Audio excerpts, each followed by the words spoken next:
Selamat pagi semuanya. Kali ini kita bertemu lagi di konten untuk membahas mengenai materi pembelajaran bahasa Indonesia di perguruan tinggi. Nah, pada kesempatan kali ini saya ingin membahas mengenai materi kedudukan dan fungsi bahasa Indonesia. Nah, kita tahu sendiri bahwa saat ini kedudukan dan fungsi bahasa Indonesia itu sangat penting di negara kita. Karena apa? Menurut Sumpah Pemuda, bahasa Indonesia itu berkedudukan sebagai bahasa nasional. Dan menurut Undang-Undang Dasar Negara Republik Indonesia tahun 1945, bahasa Indonesia berkedudukan sebagai bahasa negara. Nah, apa bedanya berkedudukan sebagai bahasa nasional dan sebagai bahasa negara, kemudian apa fungsinya, kita akan bahas di konten kali ini. Jadi tetap di sini. Oke? Baik, untuk bahasa nasional, karena sudah diamanatkan oleh Sumpah Pemuda, karena pada saat itu pemuda berkumpul dan kemudian mengamanatkan bahasa Indonesia sebagai bahasa nasional, maka bahasa Indonesia sebagai bahasa nasional sendiri itu memiliki beberapa fungsi. Ya, tepatnya adalah 4 fungsi. Fungsi yang pertama adalah sebagai alat pemersatu bangsa. Baik, apa yang dimaksud dengan alat pemersatu bangsa? Alat pemersatu bangsa adalah bahwa bahasa Indonesia digunakan oleh orang Indonesia untuk menyatukan perbedaan-perbedaan yang ada di Indonesia. Contohnya, menyatukan perbedaan ras, menyatukan perbedaan wilayah, dan juga menyatukan perbedaan pulau dan bahasa daerah yang digunakan di daerahnya masing-masing. Jadi bahasa Indonesia di sini berkedudukan sebagai bahasa nasional yang mempersatukan seluruh rakyat Indonesia. Itu poin yang pertama. Kemudian poin yang kedua adalah bahasa Indonesia itu berkedudukan sebagai bahasa nasional dan berfungsi untuk menjadi lambang kebanggaan bangsa Indonesia. Nah, kita tahu sendiri bahwa kita patut berbangga. Karena apa? Karena bangsa Indonesia memiliki bahasa sendiri, yaitu bahasa Indonesia. Yang mana bahasa tersebut itu kita gunakan secara luas sehari-hari. Nah, pada saat kita sudah menggunakan bahasa Indonesia, kita harus berbangga karena tidak setiap negara, tidak semua negara yang ada di dunia itu memiliki bahasa sendiri. Nah, kita lihat ada beberapa negara yang memiliki atau memilih bahasa penjajahnya sebagai bahasa yang digunakan sehari-hari secara luas. Nah, kita patut berbangga kita memiliki bahasa Indonesia ya, yang awalnya adalah memiliki rumpun yang sama dengan rumpun bahasa Melayu, tetapi kita mengembangkannya menjadi satu bahasa Indonesia yang kita gunakan sekarang ini. Itu poin yang kedua. Kemudian poin yang ketiga bahwa bahasa Indonesia digunakan ya secara luas itu sebagai juga identitas bangsa kita. Ya, apa yang dimaksud dengan identitas bangsa? Bahwa saat kita menggunakan bahasa Indonesia, baik itu di dalam negeri maupun di luar negeri, itu adalah salah satu identitas kita. Bahwa kita membawa identitas kita warga negara Indonesia. Nah, saat kita menggunakan identitas itu, misalnya kita pergi ke luar negeri, maka kita membawa identitas bangsa kita sendiri. Kita harus berbangga menggunakan bahasa Indonesia di negara lain. Baik, poin yang ketiga adalah kita harus berbangga bahwa bahasa Indonesia digunakan sebagai lambang identitas bangsa.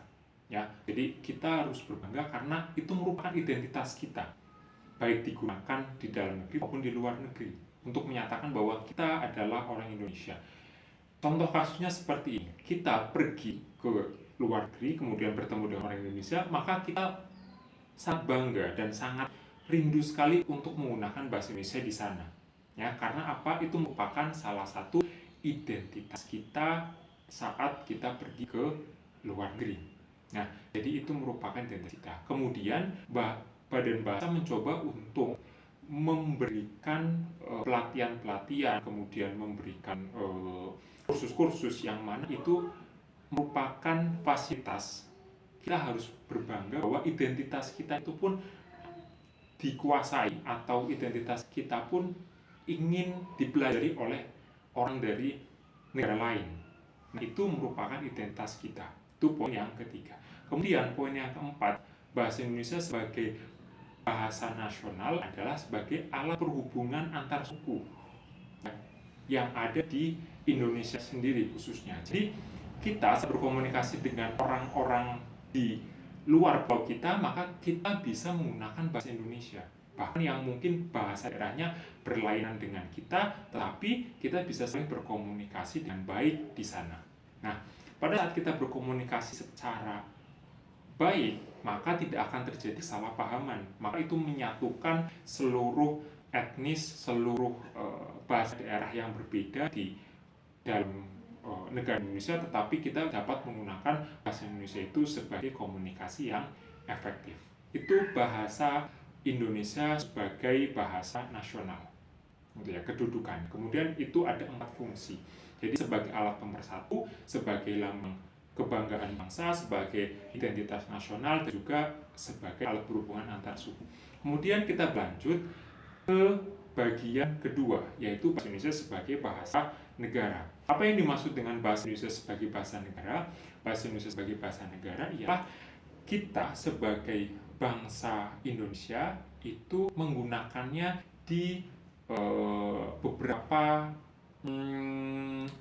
bagian atau di beberapa seremonial yang berhubungan dengan negara Indonesia. Contoh, fungsi yang pertama adalah sebagai bahasa resmi kenegaraan.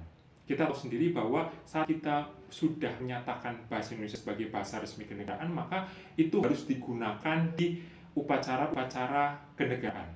Ya, upacara negara, kemudian pidato presiden, kemudian pidato-pidato yang ada di forum-forum formal resmi itu harus menggunakan bahasa Indonesia. Kemudian poin yang kedua adalah selain sebagai bahasa resmi kenegaraan, yang kedua adalah sebagai bahasa yang harus digunakan di ranah pendidikan, baik itu formal maupun non formal. Ya, karena apa? Sudah lingkupnya adalah lingkup pendidikan nasional, sehingga kita harus menggunakan bahasa Indonesia sebagai bahasa pengantar di lembaga-lembaga baik formal maupun non formal. Karena itu akan memudahkan kita saat kita harus mengajarkan satu materi kepada beberapa warga, gitu ya, warga negara Indonesia yang memiliki bahasa daerah yang berlainan. Itu poin yang kedua, sebagai bahasa resmi yang digunakan di lembaga pendidikan. Kemudian yang ketiga adalah sebagai alat berhubungan tingkat nasional. Apa yang dimaksud dengan alat berhubungan tingkat nasional adalah bahwa bahasa Indonesia itu digunakan untuk berbagai macam urusan yang lingkupnya adalah nasional. Contoh, pada saat penyusunan rencana kerja, ya, penyusunan laporan hasil penelitian maupun laporan hasil pekerjaan, itu semuanya menggunakan pengantar atau bahasa Indonesia, yang mana itu nantinya akan digunakan dan akan dibaca oleh hampir seluruh warga Indonesia, baik itu berlainan ras, berlainan latar belakang, maupun mungkin berlainan bahasa daerah, tapi akan dipahami oleh seluruh warga Indonesia. Itu ya. Nah, kemudian bagian yang keempat atau poin yang keempat adalah bahasa Indonesia sebagai bahasa negara itu digunakan untuk alat pengembangan ilmu pengetahuan dan teknologi. Contoh, pada saat kita menuliskan sebuah skripsi, menuliskan artikel yang akan dimasukkan dalam jurnal, kemudian setelah itu kita akan menulis hasil laporan penelitian maupun hasil laporan kerja, maupun pada saat kita ingin membuat sebuah buku, maka diwajibkan menggunakan bahasa Indonesia. Itu yang pertama, karena akan disebarluaskan untuk kepentingan umat Indonesia itu sendiri, umat manusia yang ada di Indonesia sendiri, sehingga ditulis harus dalam menggunakan bahasa Indonesia. Nah, kemudian kalau sudah ditulis dalam menggunakan bahasa Indonesia, maka ilmu tersebut akan lebih bermanfaat ke rakyat Indonesia yang pertama. Kemudian setelah itu bisa disebarluaskan dan bisa dialihbahasakan ke bahasa lainnya. Sehingga pada saat kita menggunakan bahasa Indonesia sebagai bahasa nasional maupun sebagai bahasa negara, kita harus mengingat 4 fungsinya masing-masing. Gitu ya. Nah, kalau misalkan ada pertanyaan, ada komentar, atau ada permintaan materi yang akan saya sampaikan lain, Anda bisa tuliskan di kolom chat ya, atau Anda bisa tuliskan di kolom komentar yang ada di fitur YouTube. Itu yang bisa saya sampaikan. Terima kasih semuanya, semoga video ini bermanfaat. Salam sehat selalu, dan juga selalu kita gunakan bahasa Indonesia sebagai bahasa nasional dan juga sebagai bahasa negara.